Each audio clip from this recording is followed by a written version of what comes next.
Race 2 of the weekend for the International GTOpen is about to get underway here at the circuit. Paul Ricard, it's our fourth race of the season after 2 at Estoril. This is the slightly shorter 60-minute race, of course, that we hold on Sunday with 12 minutes of pit stop window in the middle of the race where we will see the driver changes. All of the drivers who didn't start the race yesterday are, of course, starting today. So a completely different cast of drivers, well, with the exception of 2 soloists, here taking on this race. 60 minutes, and we're expecting it to be very, very close indeed on the evidence of qualifying. How close? How about 8 thousandths of a second between the 2 cars in the front row? Joe Osborne taking the pole position this morning in qualifying over David Fuminelli in the Pro-Am class Kessel Racing Ferrari. So the Optimum Motorsport McLaren car number 72 on the pole position. I once again saw Joe Osborne's teammate Nick Moss in the paddock between qualifying and this race, and he had a big wry smile. He's optimistic of a good result here. Of course, they do have a 20-second handicap on their pit stop, so they're not really expecting to be in contention for a victory. However, the Optimum Motorsport McLaren crew have been exemplary so far this weekend, haven't they, George? They've been splendid, Adam, and we heard actually from Joe Osborne in the post-qualifying interview with Alfredo Filipponi, and he said, I'm going to put in the work for the initial stint, but it's all on Nick Moss to do the hard. It's the hard work. He said it himself. He's not there to enjoy himself. He's there to work hard, and that's exactly what he said to Alfredo Filipponi. So camaraderie is, it's stupendous there at Optimum Motorsport, and they have every reason to be optimistic though, because of course they did come away with a race win yesterday.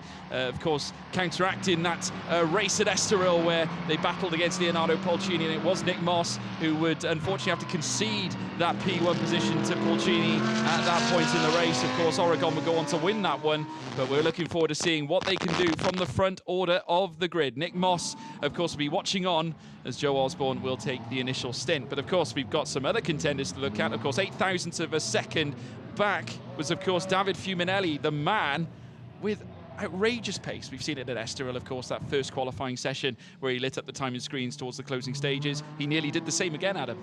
He did, yes. He and Murat Chadaroglu, the first of the Pro-Am drivers on the grid. There is the 72 car of Joe Osborne, the mighty McLaren 720S GT3, an imposing figure that particular GT3 car cuts. Some more of the cars already around to the grid. There is one of the 2 drivers who will be solo in this race, Giuseppe Cipriani, joined by Pascal Bachmann as a solo driver, and in fact they're both on the 9th row of the grid together.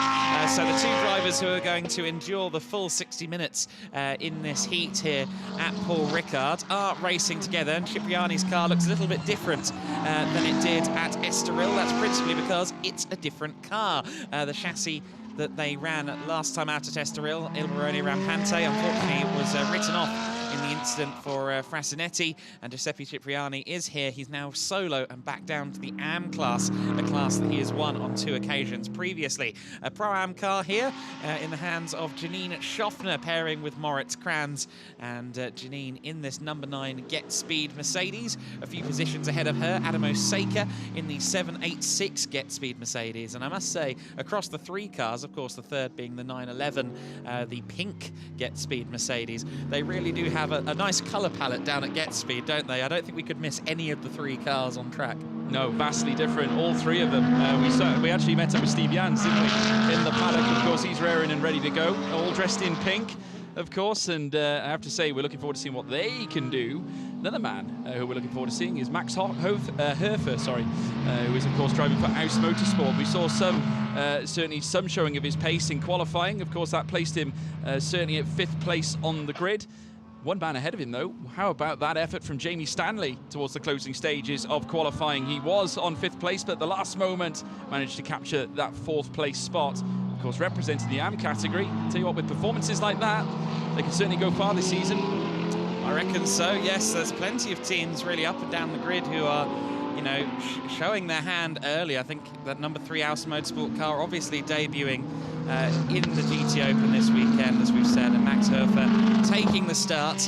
I'm sure Dino Steiner in particular will be raring him on. Of course, we spoke to Joe Osborne with some tyre warm-up there, a little bit of oversteer to get himself back up to speed. I think that's the racing driver equivalent of a quick espresso there. Just a little dab of opposite lock on the way to the grid.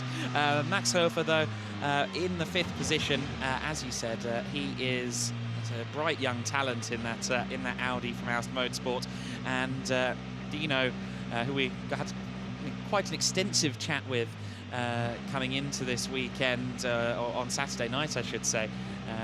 Great to have him. He's going to be with us, I believe, for a good portion of the rounds of the season from here on out, and we look forward to seeing how they progress across the year. Max will be so keen on getting his first opportunity to drive the car in racing conditions because, of course, they retired from race 1, brought out the safety car during the first race. You see there, just rolling in that previous shot, we did see Jamie Stanley. We'll talk about that car in a minute. Here is Joe Osborne then, ready to go with his rather Miami-esque looking livery on the helmet, and he's certainly raring to go, isn't he? David Fuminelli there in 2nd place for Kessel. The 133 car should be right up there in the early going. We expect him to be challenging Joe into turn 1, of course. Carol Bash from 3rd position. Carol has been really incredible so far this year, and I'm sure another overall podium could be on the cards for him, along with Jedlinski. Here is Jamie Stanley, the AM class driver. Self-admitted, not really an AM, but on the lack of experience for Laurent Demius, they've decided to drop him down to the AM class. But it was a mighty qualification session for Jamie Stanley to take 4th on that grid. This is the SPS Mercedes of Yannick Mettler from 7th on the grid, the number 54 car. And I'm sure Yannick will be raring to go. That Mercedes has proven strong so far this weekend. And there are plenty of them, aren't there? The Mercedes is a bit of a flavour of the month in this paddock. They certainly do make up quite a heavy majority of the grid, and no less this one included. Alan Valente, Team GT, an almighty 7 cars we have got in amongst us here. And that is a pretty hefty amount of cars, certainly on for Mercedes accounts here on this circuit, but we've got plenty of other manufacturers as well. Olymp Racing, of course, here with Christian Korzanowski in P9. And looking raring and ready to go, he himself as well. There's the Lamborghinis, Team Oregon, of course, who were very well celebrated at Estoril. Of course, I spoke to Glenn Van Berlo earlier on, and if he was looking certainly to try and have an improved run here at Paul Ricard. We've got word here that Yannick Mettler must maintain the gap as car number 3 is not on the grid. Now, that belongs to Max Hofer. So, yes. Interesting note there, Adam. Max Hofer is, unfortunately, not down there on the grid. So what that basically says is that Yannick Mettler must remain on the 4th row, even though there's a gap ahead of him on row 3. And, yeah, that's hugely unfortunate. They were struggling with problems, of course, yesterday. It was a fuel pickup issue or something of that nature, they thought, but they were still diagnosing it long into the evening yesterday. In qualifying, it looked okay, but in the race, seemingly not here. Highlights from our first race, and it was a great start from Chris Dudulu off the line. Nick Moss also attacking in the McLaren 720S GT3, got his nose cut off by the pair of Oregon Lamborghinis, though he remained in 5th place. Meanwhile, Glenn Van Berlo was on the attack. He went around the outside here of Moritz Kranz at turn 1 and tried to set about chasing Chris Dudulu. Axel Jeffries having a bit of a, oh, actually, no, that's Roman Zamian, sorry, post-pit stop. Roman Zamian falling through the order there with lots of drivers on the attack. That's Fuminelli there, getting all kinds of side just ahead of Carol Bash. And Joe Osborne here at the chicane on the Mistral Straight made the definitive move that ended up the win for them. Kevin Giardoni into the side of Fuminelli on the very final lap. And that eventually led to a 3rd place promotion for Fuminelli. Joe Osborne taking the win, and a great result for Joe and Nick to take their first win in the Pro class. The cars are rolling then on the formation lap, and we are about to see this 60-minute race. Of course, as always, rolling start 2x2 formation to get this race started. Unfortunate that we are down a car by the looks of it in the form of that number 3 car, the Max Hofer allegedly driven Aust Motorsport machine, but sadly not here. Car not ready to go. And so here we see the car that matters most in the early stages, our pole sitter, Joe Osborne. And there you see the grid in full now. Osborne there with Fuminelli alongside him, 8 thousandths between them in qualifying. Carol Bash there in 3rd place, Jamie Stanley alongside him. Of course, Carol now the sole Audi as Max Hofer is not there, and Alan Valente is in 6th place. He'll be alone now on the 3rd row of the grid. Yannick Mettler is next alongside Kevin Giardoni, the 2nd of the Pro Class cars after our pole sitter Osborne. Koronovsky in 9th place alongside Leonardo Polcini. Polcini wouldn't have been too happy with his qualifying, but he'll be looking to make his way through the order. Charles Hollings in 11th place alongside Bathurst 12-hour winner from last week, Martin Conrad. Rima Jafali in the FIBA Motorsport Mercedes alongside Steve Jans. Norm Mercedes, row number 7. Row 8, Adamo Seiko alongside Roman Zamian on the 8th row of the grid. The 9th row, the solo drivers, Giuseppe Cipriani and Pascal Bachmann. They're in 17th and 18th. 19th and 20th on the grid, Janine Schaffner and Stephen Earle, 2 of the great characters of the paddock taking up the rear. And we are now going to use the right word, battle, I think, with Fuminelli and Bash. It was very close. I think Bash was unlucky, to be fair. I think he got traffic on his 2nd lap, so he would have been very tight as well. So I think it bodes well for an exciting race start, that's for sure. So that was Joe Osborne earlier on, and he's very much raring to go, isn't he? He feels optimistic, I think, about his chances in this race, and so he should. Osborne from pole position. We saw how he can carve his way through a pack in the latter half of yesterday's race, and now we get to see him up against the likes of Fuminelli, Carol Bash. Maybe even Jamie Stanley can get involved in this. Some really, really quick drivers at the sharp end. Yeah, certainly are. And as opposed to what we saw yesterday, where I would say the pro drivers were making their mark in the 2nd half of the race, we're going to be seeing them right at the beginning on this occasion here for race 2. So a good getaway is going to be all important. I am sure that Joe Osborne is going to be more concerned about marshalling off the efforts of David Fuminelli in 2nd place. And then in behind, of course, you've got the rapidly quick Carol Bash, who certainly was very impressive yesterday as well, certainly into those final moments. And he's back in 3rd place, 2nd row of the grid, alongside Jamie Stanley, who he himself had a remarkable qualifying session. But Joe Osborne now on top, and he's going to come around this next left-hander. The safety car will pull in to certainly into the pit lane. Adam, over to you. I think we're going to be in for a helter-skelter of a start. Heartily agree. We are going to see this race get underway in just a few moments. There you just had a look at Nick Moss watching on, the most interested spectator here in southern France at the moment. You see there the gap in the 3rd row of the grid. Max Hofer unfortunately not taking the start, but we've still got a packed grid of GT3 machinery, and the lights are about to go out, and we're going to go racing now. It's a great start from Osborne, and following him behind is Carol Bash. Carol Bash looming large in the mirrors of the McLaren as they run down to the 1st corner. It's going to be Osborne in the lead, and side by side for 2nd place. Is Bash going to be able to get through? No. Fuminelli there runs off the circuit, a couple of others doing so further back too. Does everybody rejoin the track safely? I think the Landgraf Mercedes also crossed across the first few corners of the lap, and it's still side by side for 2nd. Fuminelli forcing his will and just holding on to 2nd place. And look at the Team GT Mercedes. They've created their own layout here. They've come back out in 2nd place, but I don't think they'll be able to keep hold of that one. No argument would work in their favour for that.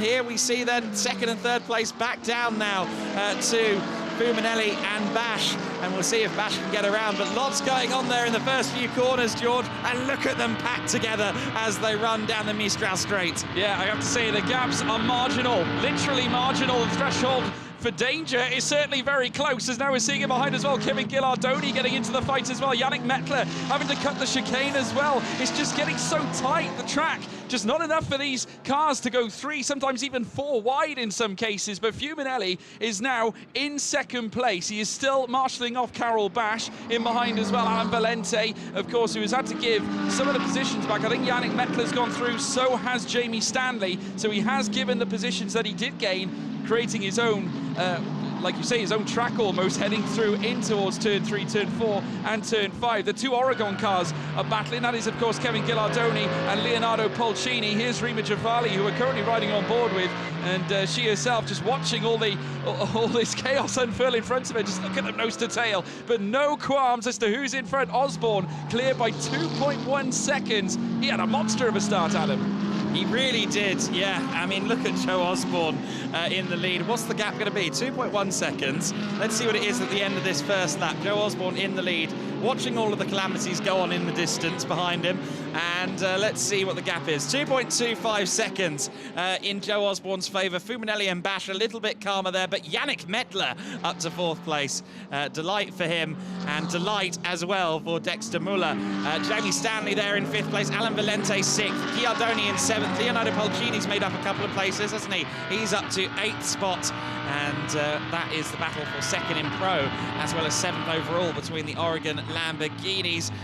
All very fraught on that first lap. Everyone through okay, though. All 19 cars completing the first lap.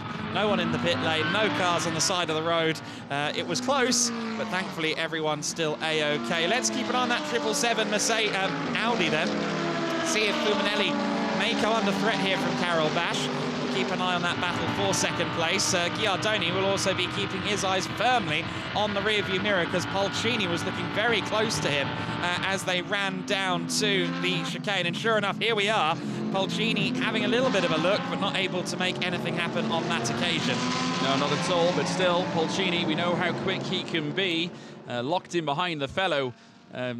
Well, certainly just making their way up towards the next right-hander, in behind the Team Oregon car, the fellow Team Oregon car. Of course, all different colours. This particular team, you can't miss them, heading around turn 10. Turn 11 will be teed up next. Ghilardoni still holding on to that 7th place spot. Fuminelli, as you can see in our picture, keeping the relentless Carol Bash in behind him, of course, going a bit wide there, I think, Fuminelli, just heading through that next right-hander, now through the next left. And you can see there now Jamie Stanley also looking to try and tag back on Yannick Mettler. What a lovely move heading through that next left. The AF Corsa moves its way up again in the Ferrari. Wonderful move from Jamie Stanley. God, he can half race as well. No question about that. Jamie Stanley's a championship winner, a serial race winner in the UK, and up the inside goes Alan Valente. Wow, it's a bit of a smash and grab here, isn't it? Yannick Mettler being bullied off the circuit there, and he's dropped down behind the 2 Oregon Lamborghinis also. So Alan Valente up into 5th position at the expense of the 54 car, and Ghiardoni getting a bit of a squeeze from Yannick Mettler there. Polcini's managed to get himself up into 6th place as well, trying to make it 5th. So Polcini wasting absolutely no time, and this could be the opportunity he needs, because Valente got up on the curb there at turn 2. That's really compromised his run down to the Viragel Hotel, and Ghiardoni still wants it as well. Polcini's up into 5th, and it's side by side now for 6th between Ghiardoni and the 33 of Alan Valente, and Valente pushed back down to 7th place then. Ghiardoni manages to get his way through into P6. Polcini up into the top 5. He's made short work of that. Yeah, Team Oregon performing their own... Didn't see that. An incident there. Team Olymp car, of course, belonging to Christian Koznowski, now moving down the field. I believe he's now positioned in 15th spot. Not ideal at all, but the Team Oregon cars, it's pretty much a rendition of Noah's Ark, 2 by 2 as they make their way up through the field. Still nose to tail between the pair, though they have swapped around, because, of course, if you remember, it was Kevin Ghilardoni ahead of Leonardo Polcini earlier on at the start of the race, but now this time Polcini has decided to take the lead on this occasion. In behind as well, Alan Valente still in the thick of things. Yannick Mettler hot on his tail as well. You can see the Team Landgraf car, of course, that has claimed 2 AM wins across the season so far. Remember, they won at Estoril in that category, and they did it again yesterday, and they were both delighted. The comments were, we like getting interviewed by you. They said, we want to see you again, I hope. And I said, well, I'm sure that'll be lovely. But no, they're making their way through, and once again, up in the thick of it too. So we'll have to wait and see what Martin Conrad can do before then he hands it across to Alexander Harakowina for the 2nd stint when the driver change window opens. But there you can see the timing screens on the left-hand side. Osborne still on top, now at 3.1 second advantage over David Fuminelli. And then, of course, behind Carol Bash, still maintaining that 0.4 of a second distance from him. Then there's a gap to Jamie Stanley in 4th place. You can now see Rima Javali getting thrown right into the mix of it too. And tell you what, Get Speed have got their cars primed and ready, and behind the two Mercedes letting rip here, of course. This one being Adam Osaka on this time, of course, partnering Kiki Sagnana this season as they head their way down through towards the initial start of Sector 2 very shortly. Here it comes now, David Fuminelli, with Carol Bash marshalling in the gap into 0.2 of a second. That Audi, we've seen it already, relentlessly quick. And they do like it around here at Paul Ricard. Here was the race start this time, and it was Joe Osborne with a lean, mean start. Got himself down in towards turn one, of course, had the inside line, which helped, but Carol Bash immediately pouncing, and of course it meant that David Fuminelli had to go off track. This was the view from Kevin Gillardoni of all the action heading in towards turn one. You can see Jamie Stanley in the AF Corsa further up there, the Ferrari with then ahead of them Alan Valente. And there's Yannick Mettler as well, just squeezing through, and they went side by side, the two Mercedes heading in towards turn 3 as well. So Kevin Gillardoni got a proper face full of it there, Adam. Definitely, yes, he did. And you just saw there Valente pulling off at turn 3. The start is under investigation, incidentally, so maybe not completely satisfied with everything that happened. We'll have to wait and see if anything is decided on down in the stewarding area, but here we see some more of the side-by-side action. Ghiardoni scything past Valente a couple of laps ago. Some really great racing we were witnessing there. Side-by-side in the back of shot there for second place, Fuminelli and Carol Bash. Bash had the inside at Bousset, but he couldn't quite find a way through the 777 car. Fighting hard here with David Fuminelli. Fuminelli under a lot of pressure. Joe Osborne leads the way by 3.8 seconds, and that gap will only extend if these two continue to fight each other. The 133 car of Fuminelli running there in second place. Carol Bash coming around the final corner now, and Bash will no doubt be trying those kind of overtaking moves all stint long. He feels clearly that he's got a little more pace in that Audi than Fuminelli has in the Ferrari, and Carol Bash will be hugely keen on moving further up the pack. He certainly will. We've seen that Audi already, relentless and never-ending, that's for sure. Carol Bash certainly has a mean streak to him when it comes to making overtakes. And, we witnessed quite a few, obviously, at Estoril as well, where he performed impeccably. And we're seeing it again here today, giving David Fuminelli something to think about. Of course, they head through the next left-hander now. The Audi, once again, just all over the rear-view mirror of that Ferrari as they head around now the next right-hander, and they'll be taking the Mistral straight now very shortly out of Saint-Farm corner. There you can see Fuminelli still in second, Bash there in third. He might have a chance here, get a slipstream down towards the mid part of the Mistral straight, heading into the chicane. A good opportunity here for the Audi if he can get the straight line speed, but we all know about the Ferrari pace on the straights as well. But here comes Carol Bash, outside line, he switches to the inside, no, guess again. He gets his way in towards that chicane, just roughs up the bollard there as well, but on the outset it's still going to be Fuminelli at this point. Carol Bash, though, with the little bit of overspeed, might be able to close on him. The gap's still stagnating at approximately just under 0.2 of a second. But here's Yannick Mettler, currently in 9th place. And they're making their way down towards turn 10. This time it's David Fuminelli still leading the way. Carol Bash still knocking at the door. Hasn't quite found the entrance yet, though, Adam. No, not quite yet, but of course both of these drivers as well are Pro-Am entries. That's what the blue numbering on the side of your screen implies. Red is Pro, blue Pro-Am, and green is Am. Now these Pro-Am drivers, in the case of both Fuminelli and Carol Bash, they are the Pro element of the Pro-Am car. They will be handing over to the Am drivers, gentleman drivers, after their stint. And for both of these drivers, the operative really is get as far up the road as possible and try and make sure that a class podium is secured, or perhaps even an overall podium is secured by building a gap over the chasing pack. And both these drivers are doing so at the moment. Even though they are scrapping, they are over 5 seconds clear of the battle for 4th place. But look at Carol Bash, he's not satisfied with 3rd, up round the outside at turn 1, not quite able to do it there. Was always going to be a brave attempt, and a brave attempt it was, but not a successful one. A 2:03.124 for Joe Osborne last time around. That's the fastest lap of the race so far. Fuminelli about a second a lap slower at the moment, so Osborne continues to build and build. They've got a 20-second handicap in their arsenal, of course. So it's not really in their arsenal, but it's lurking at the back of the locker.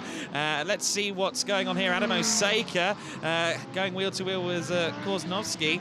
And the number 5 Ferrari, which of course had a moment earlier on with Yannick Mettler scything back through the order, and that put the car back up to 12th place. Adam Osaka demoted by his own teammate. And don't forget, Adam Osaka's the boss. Very brave from Steve Jans. Carol Bash under pressure then, pressuring, I should say, David Fuminelli as they go out of the chicane on the midpoint of this Mistral straight. And you see there the gap between Osborne and these two fighting for second place. And there's also a good scrap developing between Stanley and Polcini in the back of shot as well. The cars starting to string out a little bit, but they seem to be pairing off 2 by 2. Let's all find someone to have a scrap with. It really is Noah's Ark now, isn't it? There's no watching them head through the next right, and still Fuminelli holding on to that second place. Carol Bash still in third, a little twitchy though, heading through that right-hander out of turn 11 in towards turn 12. Just gave Carol Bash something to think about, but he's already managed to close that gap right back up. It was just a little twitch. We've seen it a few times around turn 11, and certainly out of turn 10 as well, as they head through the threading the needle through this next left-hander now, and they'll soon be at turn 14 at this very point. And now around turn 15, around the pond corner, and there you can see Carol Bash looming large in behind that Ferrari, and then unleashing the straight line speed now once again is David Fuminelli. And you can just see it drawing just a little bit further away from Carol Bash at this point. 0.4 of a second now on the start-finish straight, and now down towards turn 1. Carol Bash is going to look to try and push again, and see if he can give himself an advantage, of course, but we'll have to wait and see. Polcini now up into 4th place, going ahead of Jamie Stanley, who's now been demoted to 5th, of course. Now 0.3 of a second is the gap between the pair there. So good move by Polcini, starting to make some little bit of moves. He's going to have to as well, because that gap between him and Carol Bash is currently just under 6.5 seconds. Yes, Polcini will want to make as much forward progression as he possibly can. I think he's been a little bit stronger around this circuit this weekend than Benjahites so far in all of the sessions that have come before. So Polcini will want to set up Benja as best possible for a good run in the second stint. We have a good battle here for 7th overall, also 3rd in Pro-Am between Alan Valente and Yannick Mettler. Mettler pressuring Valente at the moment, and Jamie Stanley hanging tough there with Leonardo Polcini, a driver with some serious history behind him, was really good in junior single-seaters, various different categories. Polcini succeeded, including, of course, Euro Formula Open, and he's now trying to vie for a factory GT3 seat in the future, showing his worth here with Oregon team in the 2022 International GTOpen season. Warning flag for car 18, track limits turn 10. That is the corner we're just going through with these two. That's Senior, and of course it is Rima Jafali at the wheel of the 18 car. A little further down the order, the FIBA Motorsport entry.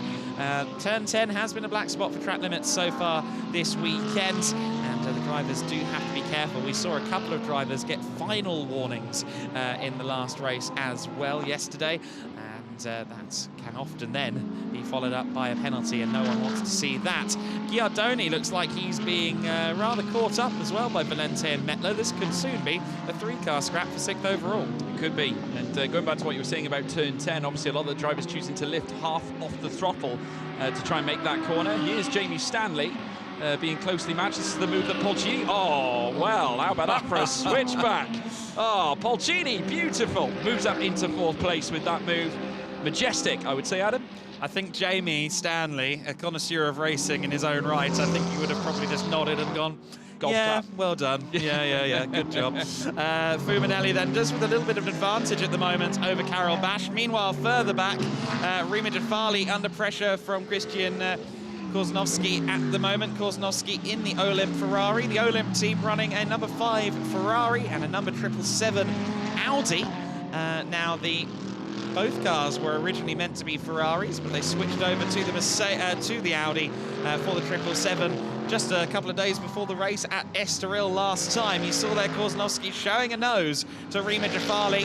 Of course, Korzynowski was further up the order in the overall top 10 prior to having that spin a little earlier on after a little bit of contact with Yannick Mettler. So we'll see whether Rima can hold off Korzynowski. We've seen every time she's been in the car that she is an admirable defensive driver. She knows how to make the Mercedes as wide as possible, and I'm sure she'll hold on to this 11th place for all she's worth. Yeah, certainly will. And also a move from Roman Zemian getting ahead of Janine Schaffner as well, up into P16 now. ahead of the Mercedes, representing Get Speed Performance. But further up, we have a lot more activity. Oh, just rubbing over the curbs there by Team Landgraf. Of course, Martin Conrad behind the wheel of that car. There you can see Rima Jafali in shot, and being closely chased down by Christian Korzanowski on his recovery drive at this point as they head around turn 11, and getting a bit wide as they head down towards turn 12. Christian Korzanowski obviously losing, I think, a little bit of patience at the moment. Obviously, he wouldn't have liked that spin earlier on, and I think now, by the relentless signs of his driving, looking to get through. Of course, Steve Jan's coming into the fold as well, looking to come and join the scrap, as now Rima Jafali, who's trying her best to keep him behind, doing a wonderful job as well as they come in towards the final corner at Pond Corner. Goes slightly defensive into that corner, but will that give Christian Korzanowski a nice bit of straight line speed heading down the home straight? We'll have to wait and see. He's right on the rear spoiler of that Mercedes as they head down now towards what will be turn 1. Is there an opportunity here for Korzanowski to open up the door? There certainly is. He will go side by side with Rima Jafali as they now head in towards turn 1, but Rima more than capable, holding off the force from the Ferrari, at least for the time being, Adam. God, but look at this, Korzanowski right back on the attack, set himself up wonderfully for a run towards Hotel, and he's got the car all the way past before they even get to the braking zone. Stellar stuff from Korzanowski to move up into 11th overall. Now Rima has to worry about Steve Jans, and of course this is a more pressing scrap now between the two Mercedes, because both of these are Pro-Am cars. So Rima Jafali will be eager to keep the Steve Jans 911 Mercedes behind. Meanwhile, Alan Valente all over the back of Kevin Giardoni. We said that Giardoni was being closed in upon by these two Mercedes, and here's the proof in the pudding. The 33 car, the Team GT Mercedes, is lurking just behind that Lamborghini, and Giardoni is going to have to fight hard to hold on to his 6th position. Just looking in the back of shot to see if there's been any movement as well with the Mercedes battle. No, it's still Rima Jafali ahead of the oil pink 911 car. So let's focus on this battle for 6th for the time being. Kevin Giardoni and Alan Valente going to be side by side here, and just drifting wide is Giardoni. That was the only opportunity that Alan Valente needed. They're still side by side though, running into turn 12. And for now, Valente is up into what is now 12, sorry, no, what is now, well down the order there, 6th place now for Alan Valente. Yeah, good move by Valente, and picked his spot. This was the move earlier on by Christian Korzanowski, getting it done on Rima Jafali. And as you can see, this is the onboard, in fact, leading down towards turn 3. So you get a good view here of what Rima saw, and there you have it. There's the Ferrari, the Olymp Ferrari. And that allowed then Christian Korzanowski to move through, and this was the move for 6th place, and Alan Valente was the one to stick the nose in front of the Team GT car, and ahead of Team Oregon's Lamborghini. Of course, Kevin Giardoni will have to take his medicine on that occasion, but I'm sure he will be back, that is for sure. Of course, Oregon with a very strong couple of competitors here, but here comes Yannick Mettler, immediately defensive here from Giardoni as they head back in towards turn 3 again. And obviously, Giardoni isn't going to want to be seeing this, as now we're seeing Yannick Mettler now in towards the next right-hander, and making their way out of Camp Corner. Big chance now for the Mistral, straight for the Mercedes, if he can hook this one up as they now make their way through the Saint-Bomb corner, now in towards the Mistral straight. They've got the chicane coming up, but well marshalled by Giardoni to maintain the spot. But will the straight line speed be in favour of the Mercedes, being that he does have the slipstream? Also, Charlie Hollings in the background has come in to join the fight too as they head into that chicane. Not this time, says Yannick Mettler. He's going to be patient. Giardoni still holding on to that 7th spot. For now at least, yes, but it looks like he's going to have to work very hard to do so. And look at this, the Get Speed alliance is growing here. The Rima Jafali FIBA Motorsport Mercedes now under pressure from both Steve Jans and Adam Osaka. Of course, Steve Jans in that 911 car was previously in the Pro class, that entry. They've now been demoted down to Pro-Am. It was decided that they'd have a better swing of it in the Pro-Am class, and that's where they decided to go. Here's the 19 and the 54 car still at Lockheads then, and Kevin Giardoni trying to make the Lamborghini as wide as possible at the moment. Mettler then will be waiting his turn, and look who else is coming into play. Charlie Hollings in 9th place there, 2nd place now behind Jamie Stanley at the moment, and Hollings could well soon be on the back of this fight too. He certainly can. He's been closing in, and obviously the more they scrap, the better it is for Charlie Hollings. And he'll be looking to try and get a lovely exit out of the final corner at Pont, heading down towards turn 1 to begin yet another lap. As they do so, there's Gilardoni, Yannick Mettler hot on his tail, albeit he has managed to pull out a little gap now. Gilardoni's now out to 4/10, and it's better than what it was prior, I think. But as we're now watching them head through the turn 2s and turn 3s shortly, still Gilardoni leading this conglomerate. There's Charlie Hollings, who we're currently seeing trying to close in on Yannick Mettler as well. Of course, Yannick Mettler is going to want to get this move done as soon as possible to avoid, I believe, Charlie Hollings trying to get his place in this fight as well. But further up, we have got a closing Leonardo Polcini looking to try and, well, certainly try and find something on Carol Bash. They got 9 seconds to find on that third place at this moment in time. Jamie Stanley, though, 3.1 in behind him. So Polcini doing well after the overtake to go clear of Jamie Stanley. So there is pace in that Oregon car for sure. Absolutely, yes, there is. Karel Bash, third place at the moment. He's dropped a little way off David Fuminelli in the last couple of laps. He's also got track limits warnings at both turn 7 and turn 10. So that's either end of the Mistral straight, actually. So he's got to be a little bit careful if he's getting track limits warnings from both corners. That's double the trouble and potentially double the punishment if he does run off the track too often. I'm sure he'll keep that in check from here on out. Giardoni and Glenn Van Berlo in the number 19 car.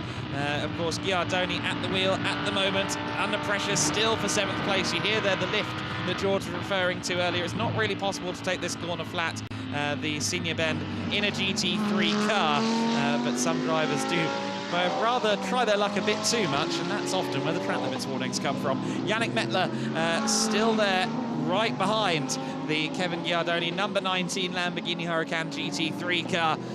Mighty looking machines, all of these GT3s, but when you put a unique livery on it, it does look that little bit cooler, and that's exactly what we've got from Kevin Giardoni's number 19 Oregon team Lamborghini. Those are the squadron's colours.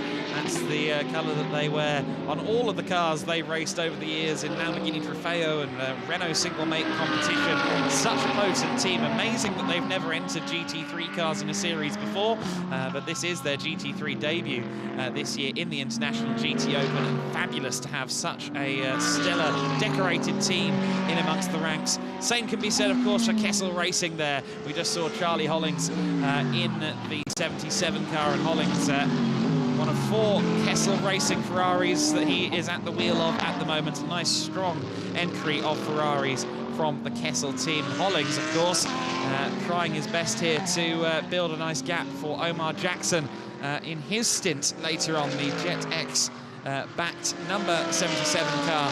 Well into the top 10 at the moment. Positive stuff for both Charlie and Omar. Yeah, absolutely. And that will help Omar, certainly give Omar a lot of confidence for his stint in the vehicle for the second half of this race, of course. But no questions as to who's leading the AM category right now. It is Jamie Stanley's car, currently sat in 5th overall, first in AM. Now, we do have the driver change window open. You can see in the top left of your screens, folks, where it says green, it's got change on. So they certainly will be able to change their drivers. You would imagine, though, that a few of them will want to stay out. Certainly David Fuminelli, Carol Bash, they'll want to try and put a serious stint in. Joe Osborne as well, not forgetting that 20-second stop they've got to have. Obviously, that is going to cause a few issues. Joe Osborne is staying out, so he's going to continue at this point. Joe's more than likely going to take it to pretty much the end of the pit window, of course. Nick, even though this is a Pro Class entry, there is a bronze driver in Nick Moss, but Nick decided to move himself up into the Pro Class and try his luck. And, well, they're currently the championship leaders, so try and succeed, I suppose. And here we see Giardoni once again under pressure from Mettler, and Giardoni decides it's time to hand the car over. Glenn Van Berlo will take the hot seat of that Lamborghini. Did see, of course, Joe Osborne while you were talking about the window there.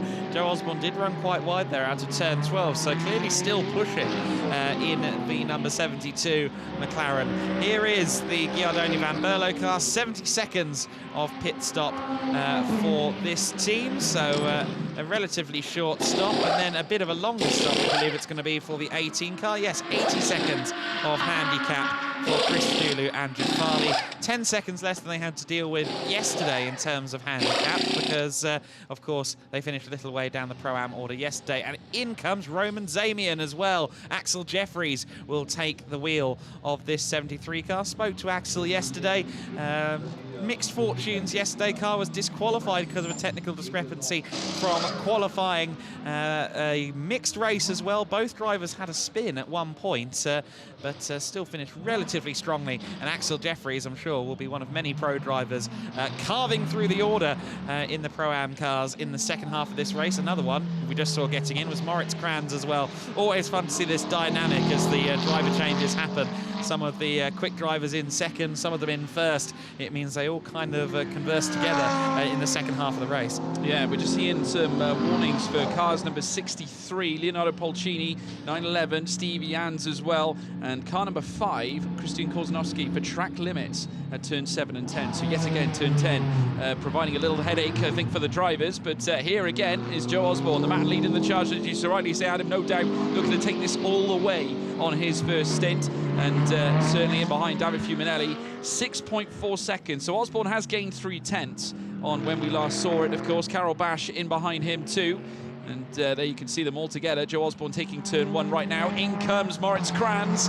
And of course, Pascal Bachmann after his stop too, but no problem at all for David Fuminelli. A complication though for Carol Bash. They've got a car in between the two. And of course, remember, Carol Bash was right in behind David Fuminelli. But now with the fact that there is a car in between the two, and with it being a pretty pacey driver of Moritz Kranz, it could cause a little complication for them. Yeah, it's an interesting dynamic that we have here with the pro drivers coming back out in the Pro-Am cars, right in amongst the overall leading battle. They're currently, of course, a lap down, having just come out of the pits. That will change, of course, once everyone has served their pit stop. But Moritz Kranz and also Axel Jeffries, who came out in front of Joe Osborne in the lead, they have no real reason to get out of the way because they're going just as quickly. I'm sure the odd blue flag may wave for them, but they're just as fast.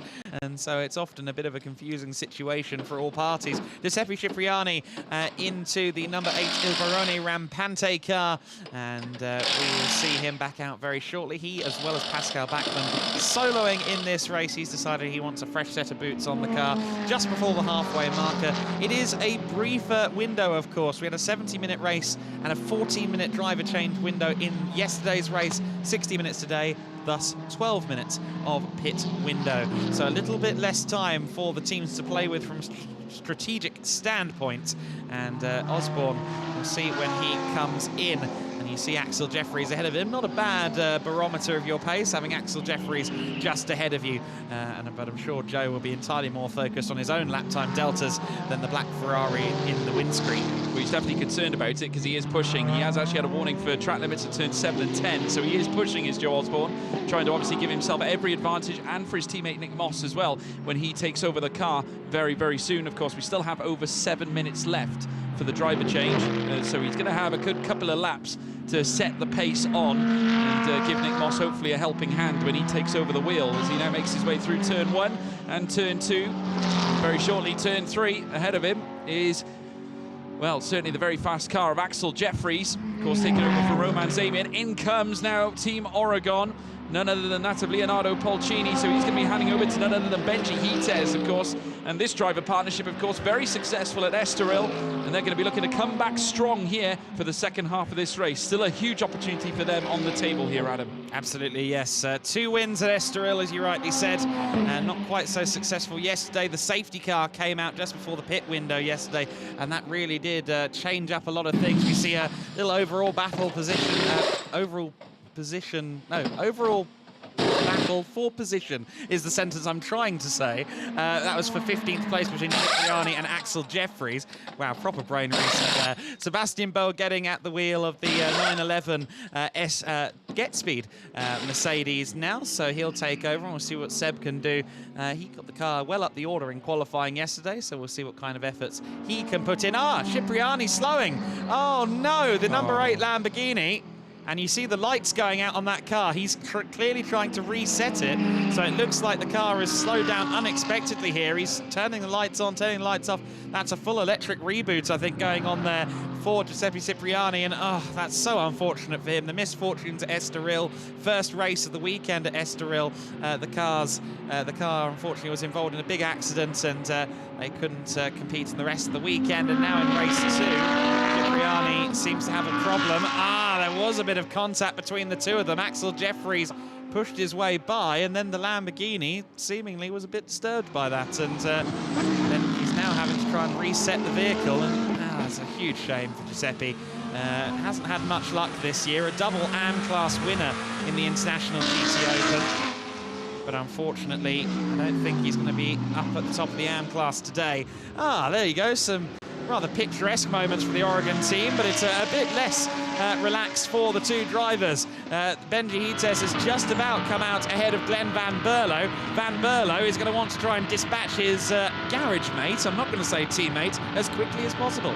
Yeah, it certainly will, of course. Glenn Van Berlo was the one who, well, he came out and said it was great for the team that, of course, it was Oregon on top at Estoril, but unfortunately it wasn't Van Berlo's car, and that's what he's looking to right. He wants to right the wrong, he says, so he's going to try and grasp this race with both hands, and certainly a battle here launching between him and Benji Hites. Now here comes the change for the Olymp car. Stanislav Jadzinski now stepping into the car for Christian Korzanowski, so now we'll see them head back onto the track very, very soon, and Kiki Saknana now, the Drift All-Star, making his way into the car ahead of Alan Osaka, who's going to jump out and allow him to step in. There's the two Oregon cars making their way through Sector 3 and in tandem, and obviously looking to try and hunt their way up the field. They got a little bit to do. Of course, sat in at 11th and 12th, as you can see on your screen, but they should jump now, I would have thought.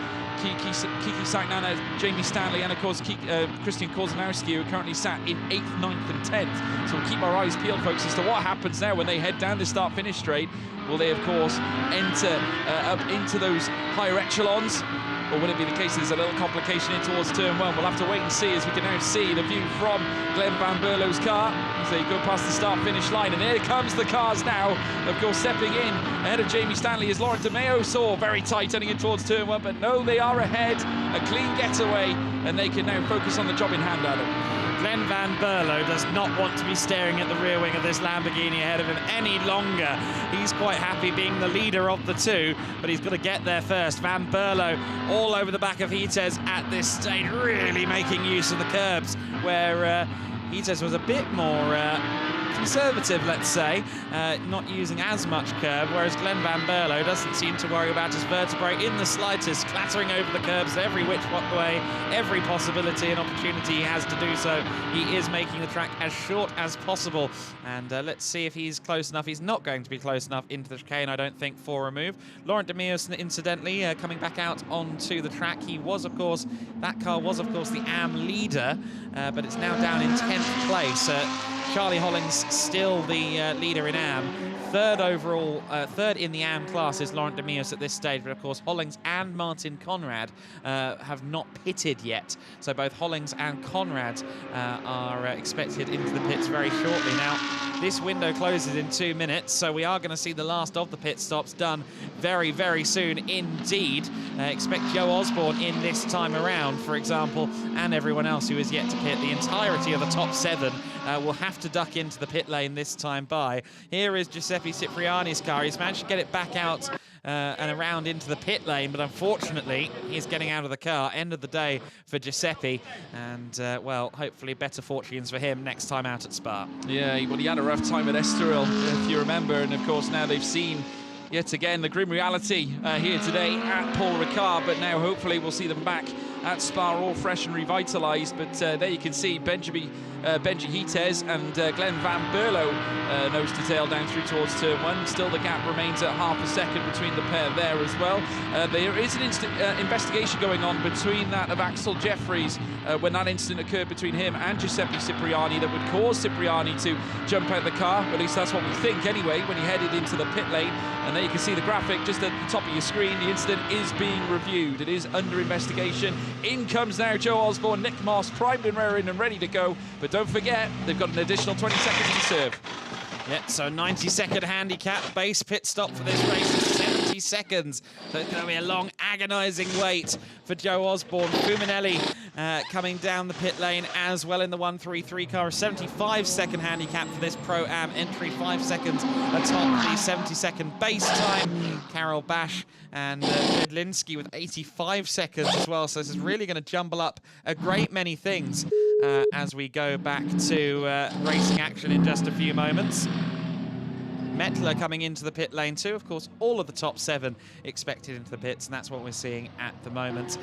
Here, though, is the battle for the lead among the cars that have pitted, and we'll have to see where they come out relative to the others in just a few moments. Joe Osborne is going to be hoping, against hope, that Nick Moss can get back out there in time, but even then it's going to be a very difficult thing with that 9-second handicap that they've got, or 20-second handicap at the top, the 70-second base time. It's going to be very difficult for Optimum Motorsport to get the car out ahead of those 2 Lamborghinis. Yannick Mettler and Dexter Muller, they've only got 70 seconds, so they could well end up being right at the sharp end. The Nick Moss car already rolling down the pit lane, so he is going to come out, I believe, as race leader. No, in fact, the 133 car of Murat Chadaroglu takes over as the leader by the looks of it then, and we'll filter them through the first sector before we decide too much. But there in the back of shot, you can see critically the 2 Oregon team Lamborghinis and the cars that they are going to end up behind. I think they'll just about beat Dexter Muller out of pit lane. Yes, they do,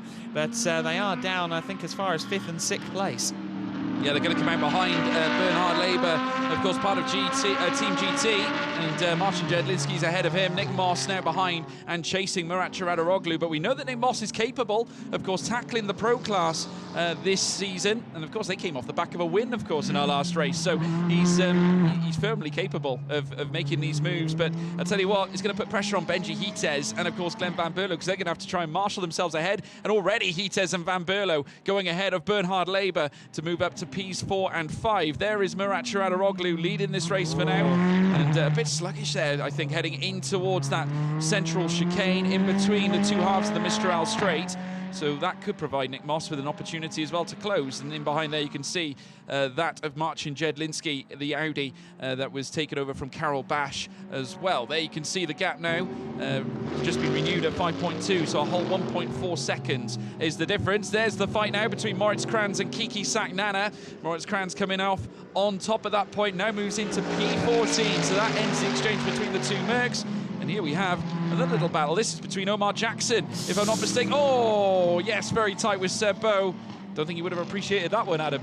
No, a bit of a paint swap, but Seb Bow did eventually get through. So Seb is up into 8th place, 5th in Pro-Am. 63 and 19 running line astern. It's still Hites from Van Berlo, what is now a battle for 4th overall. Now, bear in mind, Murat Chadaroglu in the lead of the race right now. He is very much the AM element of that Pro-Am 133 Kessel racing car. Nick Moss is a pro, of course, in terms of the class, but he is a bronze driver by the FIA rankings. And I think there we might have seen Van Berlo having a look to the inside. Don't think he made a move, though. And Marcin Jedlinski also considered to be the AM of that Pro-Am lineup in the Olymp Racing Audi. So these 2 Oregon Team Pro cars, in theory, just on the basis of the driver rankings, they should be able to scythe up to the top 3 at the moment. But I'd say that, in particular, Moss and Jedlinski are very, very strong drivers in spite of their classification. Of course, Moss is in the pro class by his own choice,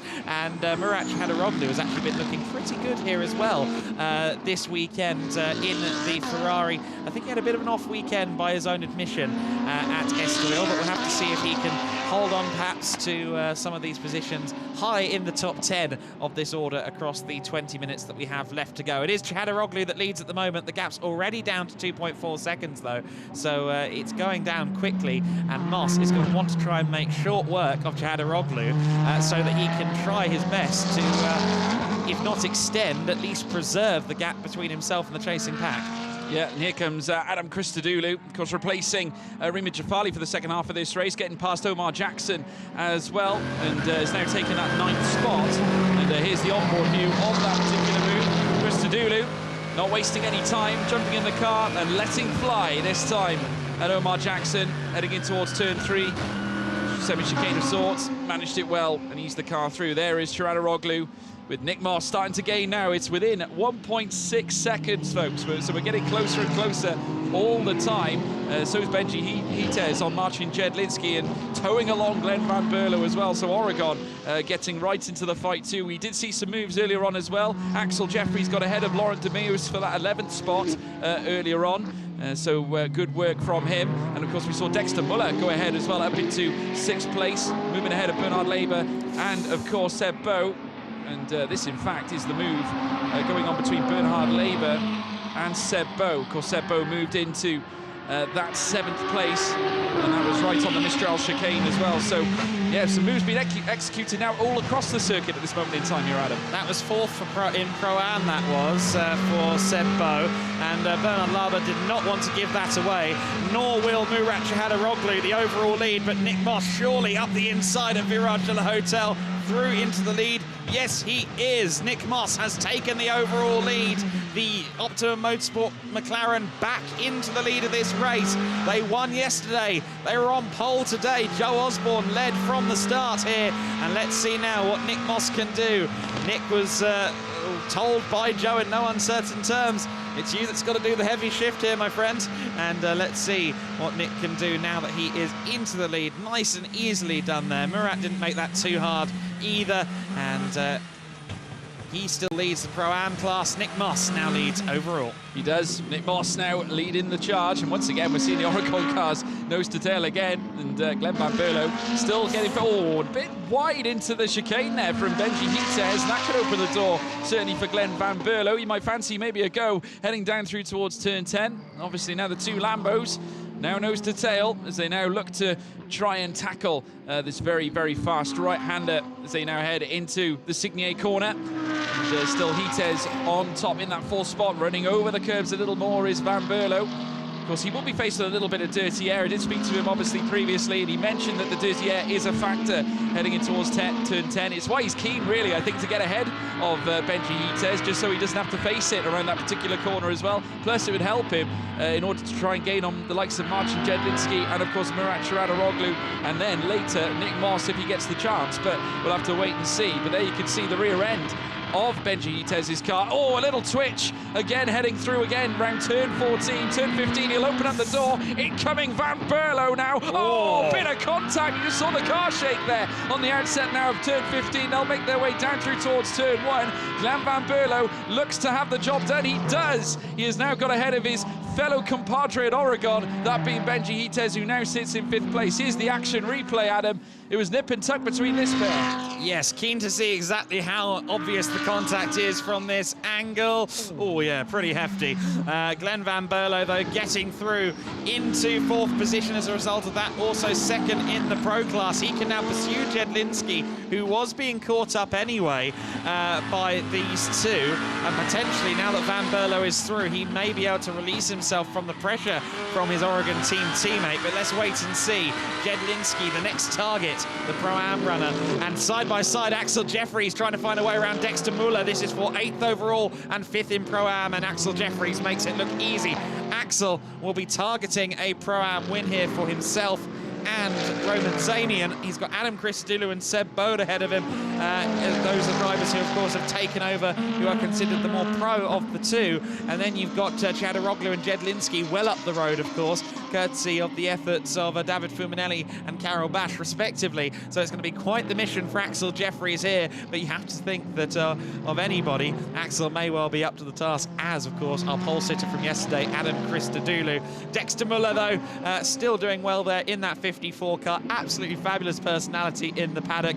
And here is Moritz Kranz just getting past Alexander Krakowina. That's for 13th overall. So another of the Pro-Am cars picking its way through the order. Laurent de Meus is his next target. Laurent down to 2nd in the Am class now behind Omar Jackson. Omar Jackson took over the car from Charles Hollings and now leads the Am class. Yeah, but look who's coming. Alexander Krakowina. Of course, Team Landgraf have had a good season so far. In comes now Moritz Kranz. He goes ahead of Laurent de Meus, but of course running wide Laurent de Meus, and that's going to allow Alexander Krakowina to maybe have a try and overtake the AF Corse of Ferrari, as we're now seeing once again a battle springing into action, this time between, I believe that is the Oregon car of, yes it is, that's Glenn Van Berlo getting past Chahadaroglu. Chahadaroglu's fallen down behind Jedlinski, and now also Glenn Van Berlo. Chahadaroglu has fallen to 4th overall, off the overall podium. And now, look at this, wasting no time at all, Glenn Van Berlo. He's picked his way past Jedlinski. Van Berlo up to 2nd overall. He'll have about 10 seconds now between himself and Nick Moss, and he is going to be working. Chahadaroglu ran wide there at the Virage de la Tour, the second half second last corner. That's what allowed Jedlinski through. Glenn Van Berlo saw all of that going on up ahead and said, yeah, sure, why not? I'll take it too. And he is now up into second place. Great job from Glenn. He is now just got one car between himself and the top step, but he's also got 10.3 seconds to make up before he gets there. And Chadoroglu had a moment afterwards with Benja Hites, and oh goodness me, the sausage curb there managed to dismantle the car almost completely, and Hites ended up in a spin too. We just saw the quarter panel of the car at the back end of that replay, so Hites is well down the order, and the 133 of Chadoroglu is stranded. Oh, this could be a major development in the race then. Let's keep an eye on where Hites is now then. Hites in the 63 car. Oh, no, he's still in 4th place, and Bowd is up to 5th place. Okay, so Hites is still going, but he's dropped, look, 6.6 seconds back from Jedlinski. So he's lost a lot of time. Chadoroglu was going again, and that was Jedlinski. Jedlinski's had a moment too. Once again, we saw this several times yesterday. It's all happening at once. Jedlinski's had a spin. This has allowed Hites inexplicably up to 3rd overall. Seb Bowd is right there with him, and Adam Christodoulou 5th overall. He is closing in. He's already up to 2nd in Pro-Am with that spin for Jedlinski. Seb Bowd is the new leader in Pro-Am, and Adam Christodoulou smells an overall podium here as well as a Pro-Am win. He certainly does, and they're no stranger to it either. I have to say, Christodoulou will do his utmost to try and score the big one here today. As now we're seeing all the time in towers show up. There's Jedlinski falling down the order. Hites in 3rd. Here comes, though, what about Seb Bowd getting closer and closer to the back of Benji Hites? I have to say that Merc is looking oh so dangerous at this point, as well as Christodoulou in his Merc as well getting closer. I tell you what, it's going to be a battle between these three. Nick Moss, though, I tell you what, we're hopefully there's going to be no stoppages or no safety cars, but of course, if you're Nick Moss right now, that's the last thing you want. 9.5 seconds between you and Van Berlo. Obviously, it's going to be a stiff task there from Van Berlo. He's going to have to put his best foot forward to make these last 12 minutes oh so critical. It went down 7/10 in the first sector alone that time. Glenn Van Berlo has turned on the afterburners. We're going to have to see how quickly that gap shrinks. We've only got 12 minutes of racing to go, but that's still a long time, realistically. Here's Benji Hites then in 3rd place. It's an all-pro podium for now, but I'm not sure that's going to last unless Hites implores some of his defensive driving, because look at those big Mercs. Seb Bowd, Adam Christodoulou, Axel Jeffries also not too far away there in the Ferrari that is closing in on Christodoulou. Let's see what how the gap changes from sector to sector. It's 2.2, it's now 2.1. Of course, sector 2 is largely just the Mistral straight, so there's never that much closing on a straight like that, particularly with Christodoulou having the draft. However, I suspect that Jeffries will soon be in amongst this battle too, and there goes Christodoulou. He's dived up the inside of Seb Bowd, and he's into the Pro-Am lead. A bit physical between the two of them, but Christodoulou is through into 4th overall, and the Pro-Am lead. Next target, overall podium, Benji Hites. I hope you've got your defensive boots on, my friend. Well, Christodoulou, if there's one thing we can say about this man, never say die, says this man, as he now makes his way through towards the final corner. And Benji Hites, like you say, he's going to put his best defensive helmet on, because now this Thieber Motorsport Mercedes is going to be letting fly at the rear of that Lamborghini as they now make their way down. And there is the sorry sight of Murat Chadoroglu's car, the Kessel Racing Ferrari. Oh, what a sorry set of affairs, certainly for him. It could have been oh so different for them, but unfortunately now in the pit lane, as we're now watching Christodoulou in 4th place, chasing after Benji Hites. What we can tell you, folks, is there is going to be a review on the incident. They are, well, currently reviewing the incident between that of Benji Hites and, of course, Murat Chadoroglu as well. So I'm sure we'll hear some news on that very soon. Oh, tell you what, just rubbing over the curbs there, Christodoulou. Car sliding a little bit, heading in towards that point of the circuit. Here comes certainly the battle that we saw earlier on, where we did witness Christodoulou send it down the inside, heading into sector 3, and he got so close. You can see him applying the brakes there slightly just to avoid there being a collision of sorts. He did well to actually keep the car where it was, but not enough, certainly for Seb Bowd to keep it on the track. Quite a power slide, really, for Seb after that little dink of contact. thought I could maybe hear the crunch there, but there wasn't one particularly. It was quite minor between the two of them. Christodoulou behind Benjahites then as they run down the Mistral straight. And Hites has done some brilliant racing so far this season. He was exemplary at Estoril, of course, along with Leonardo Pulcini. It's not going to be easy for Adam Christodoulou, but Christodoulou has been on fire this weekend at Paul Ricard, and Axel Jeffries is firmly in amongst it too. He's closing in on Seb Bowen. He'll be trying to get around the all-pink Get Speed AMG GT3 in short order. Let's see what Christodoulou can do then. He's not quite close enough at turn 12. He might try and set this up for a move at the last corner. The surprise dive at turn 15, a very valid way that we've seen many of the drivers exploit and utilise. Virage Dupont, the final corner of the lap. Don't think Christodoulou is going to be close enough.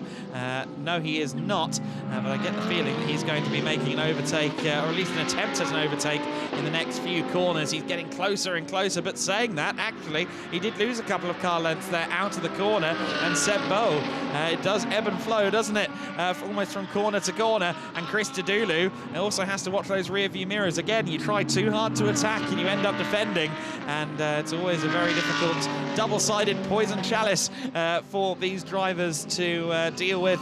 And let's see if Hites can withstand the pressure of these three Pro-Am cars. Of course, 4th, 5th and 6th, it is the Pro-Am lead battle as well. Those are the top 3 cars in Pro-Am, so there is so much at stake in this fight. Yeah, you have to see there, Benjahites a little bit later on the brakes heading in towards turn 4, in behind Christodoulou, making all kinds of gains at this moment in time. I'd say another man who's making gains, it's Axel Jeffries, and he is really starting to pull together some serious times. The delta's starting to shrink, as now we're watching them make their way down through towards the chicane in the centre of the Mistral straight. There is Christodoulou, lights ablaze, heading in towards, a flash as well. It comes as well, Axel Jeffries having a nose as well, looks to try and join in the fun. But I have to say, Christodoulou looking menacing right now, as is Jeffries. On the outset now, you can see their Seb Bow a little untidy maybe, heading out onto the second half of the Mistral. Indeed, and there you can see Axel Jeffries with a chance. Will he send it in towards the Signé corner? Heads in towards the next right-hander at turn 10. Is there a chance? Not this time. He is going to have to be a little bit more patient, of course. Seb Bow is certainly no laughing matter when it comes to defending. He will certainly do his best.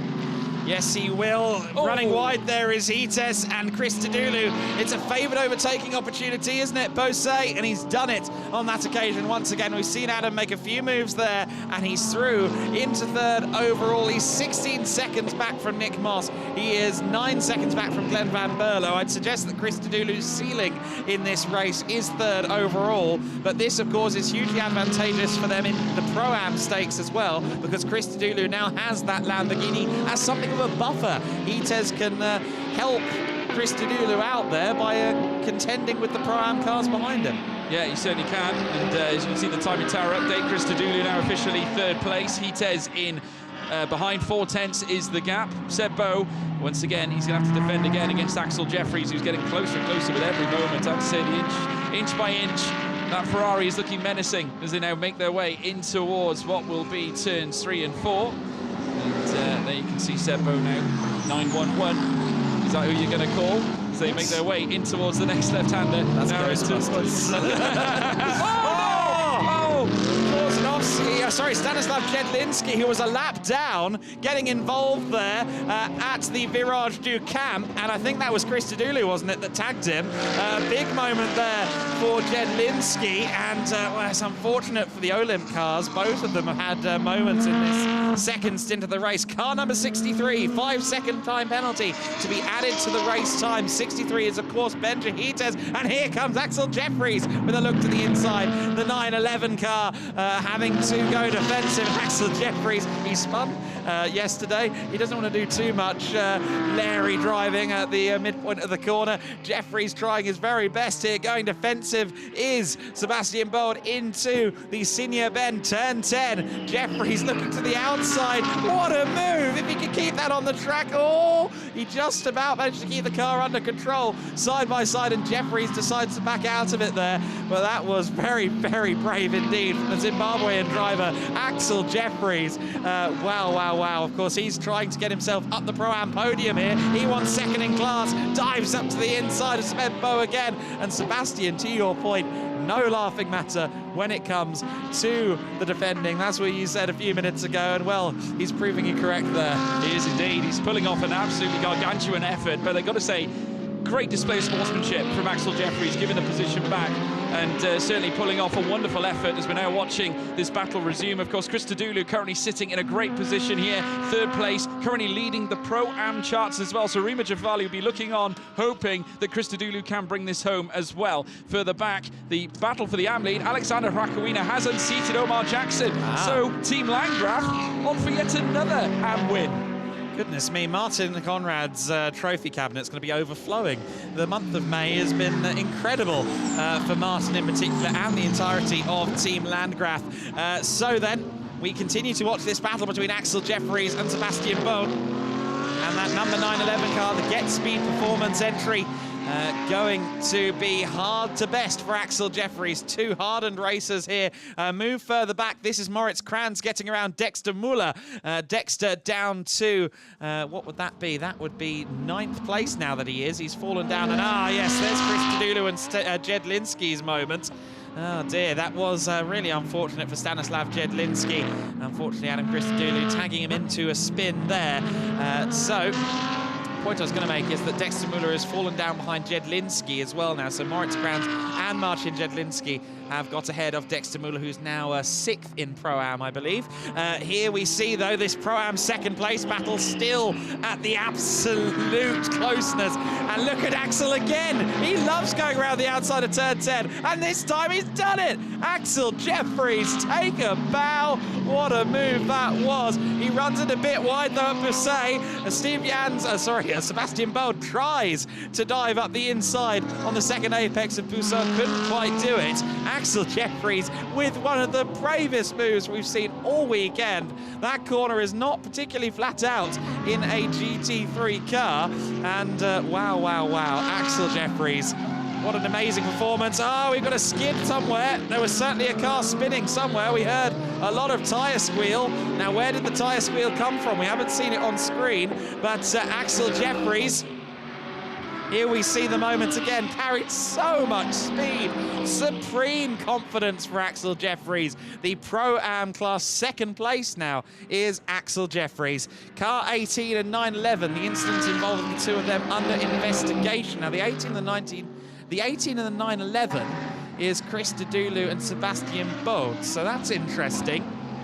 The Get Speed car and the FIBA Motorsport car under investigation for an incident together, apparently. Nick Moss still leading the way. 1 minute and 50 seconds left to go. 2 more laps. This is the penultimate lap.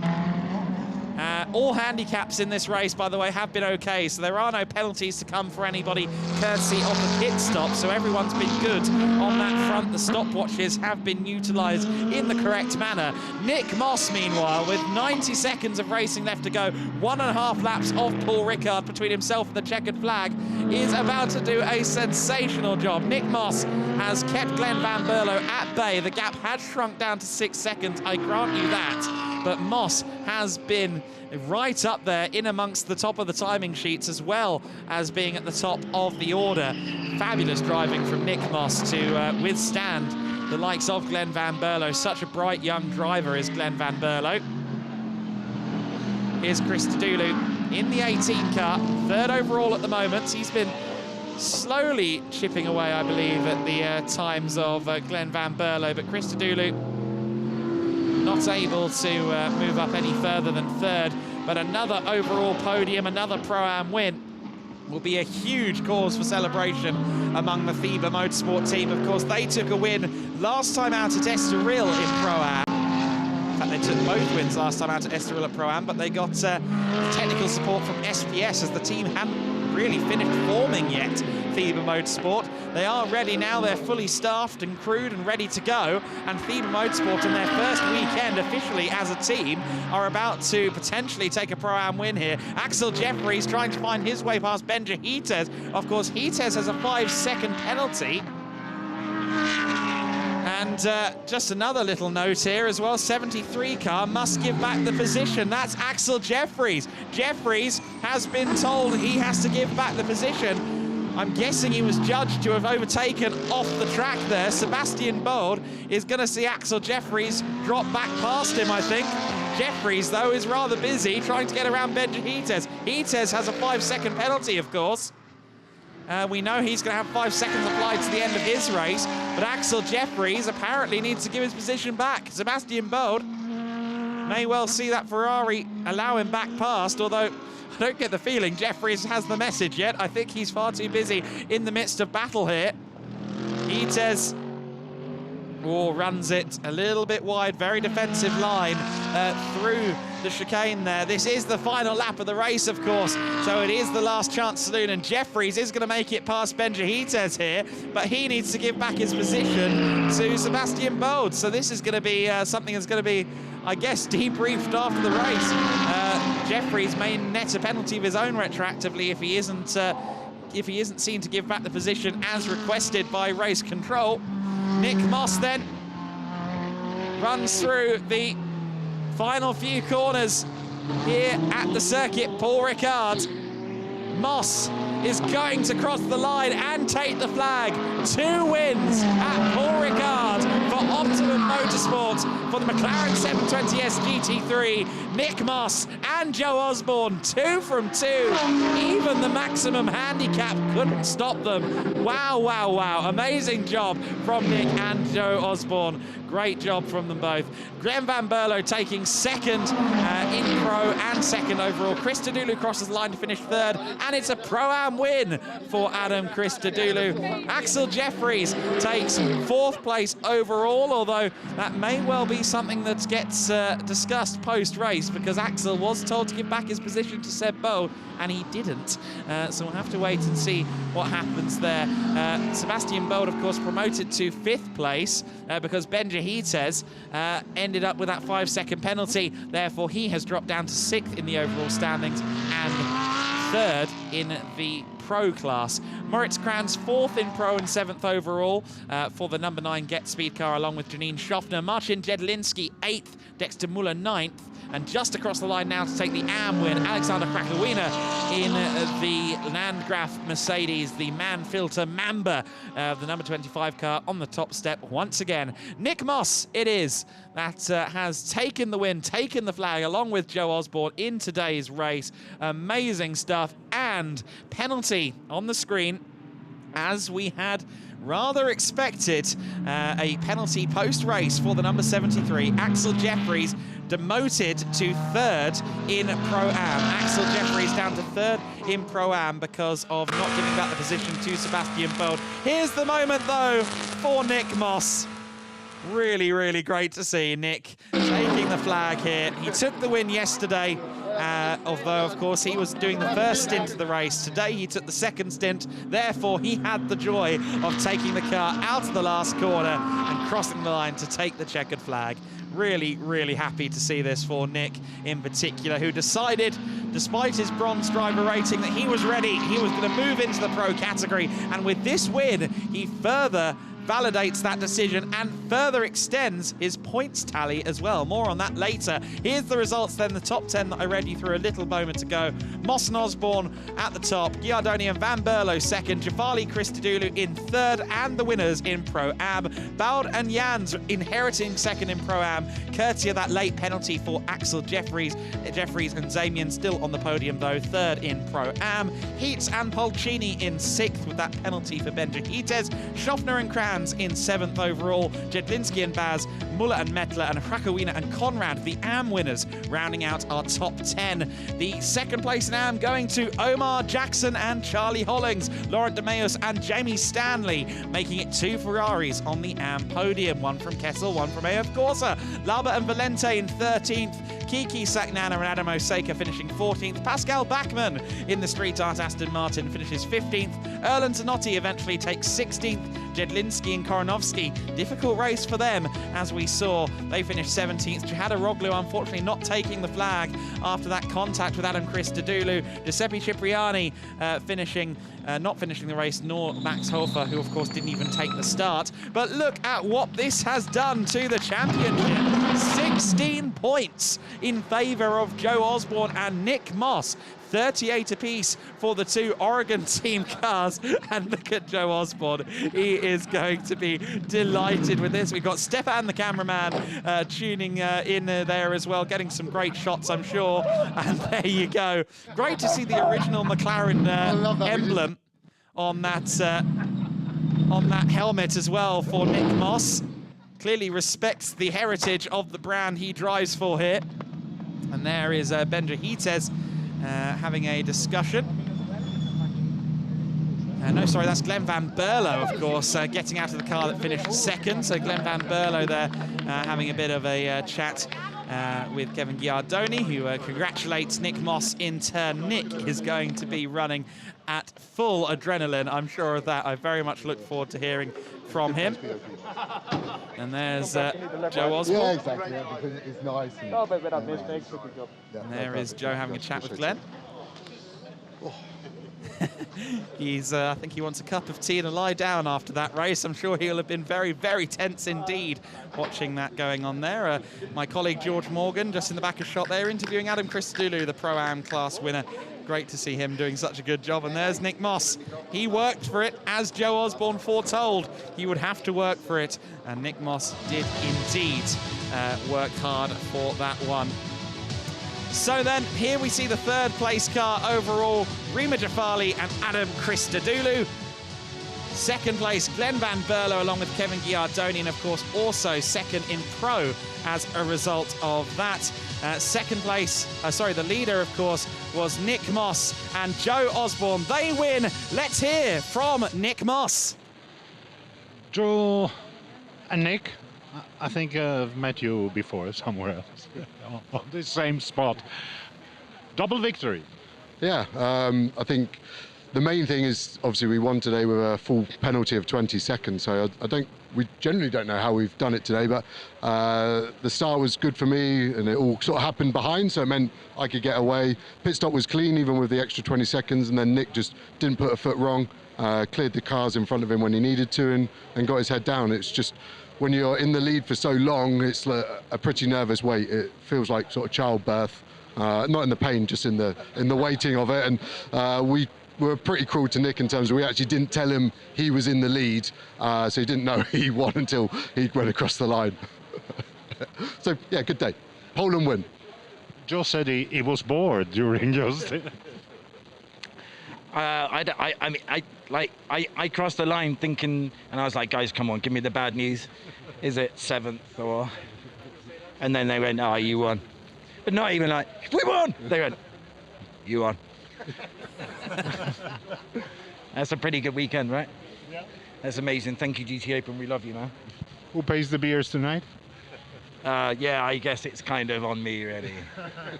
Well done. Cheers, guys. Fabulous stuff. Some insight from Nick Moss. Let's look at the highlights.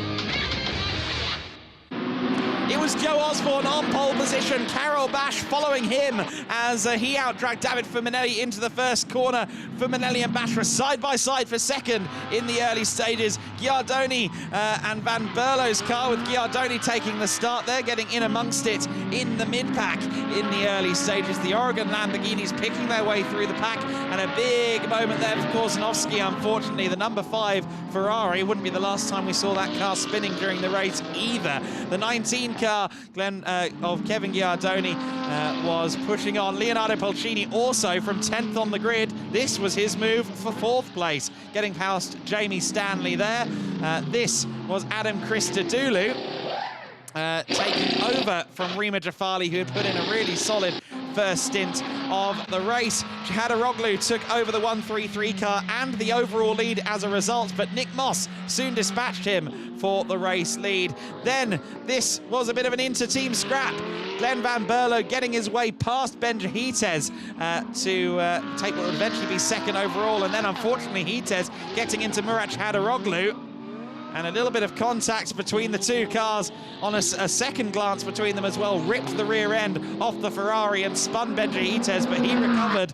And then it was a victory for Nick Moss and Joe Osborne. They didn't tell him he won until he crossed the line. What a great day for Nick Moss. I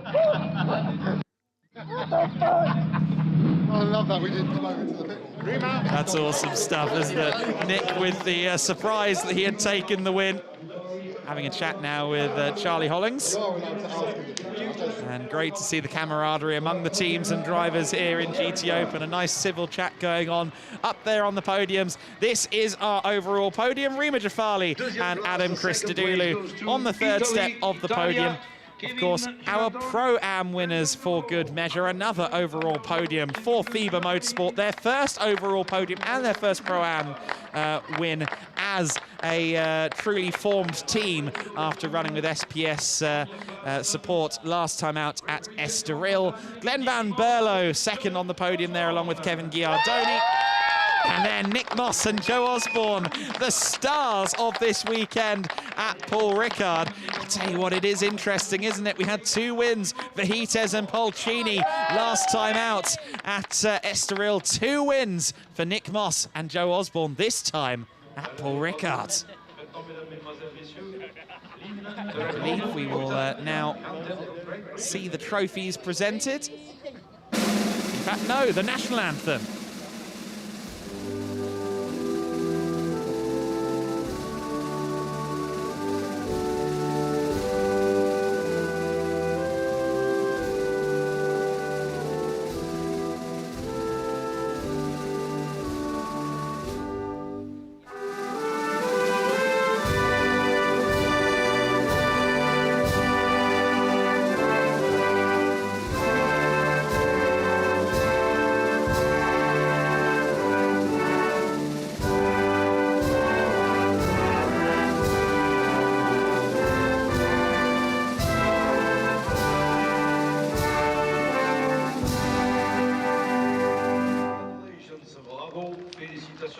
There you go then. The podium presentations will now occur. The trophies handed out once again by Jesus Pereira, and I'm sure Alfredo Filipponi is up there as well to provide some backup. George has rejoined me up in the commentary box after some interviewing duties. You did get to interview Christodoulou and Jafali. How were they feeling? They were elated. Rima Jafali, understandably, formation of a new team. This weekend, in their eyes, couldn't have gone any better, though they do want to push for a lot more. They have their sights set higher than this, and I firmly expect them to do so. They can keep carrying this form. There's a big future ahead for FIBA Motorsport. I reckon so. The winners' trophies handed out then to Nick Moss and Joe Osborne. Congratulations to everyone on the podium. The champagne will be sprayed in just a few moments. Rima exits, very well done. Smart play, smart play. Everyone else, though, having some good fun, dousing themselves in the champagne. Great job. We don't have to do that. Somehow your pivoting is better. Every time in turn 12, that's the one where I'm trying to turn around.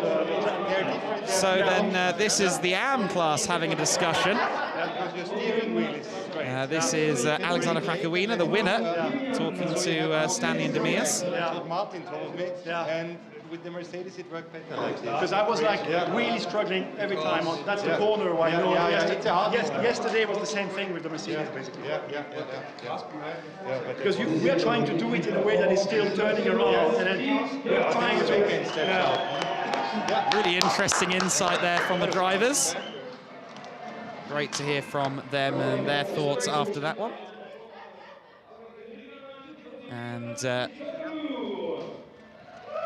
then here we have the Pro-Am podium ongoing. Then Axel Jeffries along with Roman Zamian already on the podium, as is the Bowden Jans duo from Get Speed. Rima Jafali and Adam Christodoulou taking the Pro-Am top step 2 sets of trophies each for Adam Christodoulou and Rima Jafali. Yet again, they're going to get used to this, maybe, but we'll have to see how their season progresses. They have ambitions, of course, of overall victories, and their pace is looking better and better. Alfredo Filipponi presenting the 2nd place trophy, Jesus Pereira presenting the winning trophies once again. And there you go. Huge congratulations to Rima and Adam. As we've said, FIBA Motorsport, great to see them right up at the sharp end. And I think they're going to take a cheeky selfie as we depart you here today at Paul Ricard. Congratulations to everybody. Thank you very much for tuning in. We'll see you again next time at Spa.